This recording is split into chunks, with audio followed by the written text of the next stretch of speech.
गणेश चतुर्थीची सकाळ काही वेगळीच असते नाही. खूप प्रसन्न आनंददायी. आवरून छान गणपती बाप्पाची मूर्ती आणायला गेलो.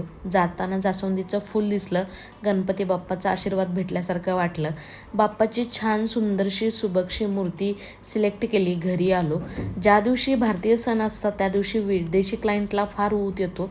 नेमकं त्याच दिवशी ऑफिसमध्ये जास्त काम असतं. इथे मी देवाची छान भांडी क्लीन करून घेतली आणि बाप्पाचं छान औक्षण करून त्याचं स्वागत केलं. आम्ही बाप्पा घरी आणतो तेव्हा त्याला असं छान सगळं घर दाखवतो. तुम्ही दाखवता का असं घर? मला कमेंटमध्ये सांगा. बाप्पाशी छोटीशी बाप्पासाठी आरास केली आणि छान पूजा मांडून घेतली. घरातलं वातावरण प्रसन्न झालं. सोसायटीच्या बाप्पाचं दर्शन घेऊन आलो. संध्याकाळी सर्वांना छान आरतीसाठी बोलवलं, प्रसाद दिला आणि गणेश चतुर्थीसाठी हा माझा होता ट्रॅडिशनल लूक. Okay, bye.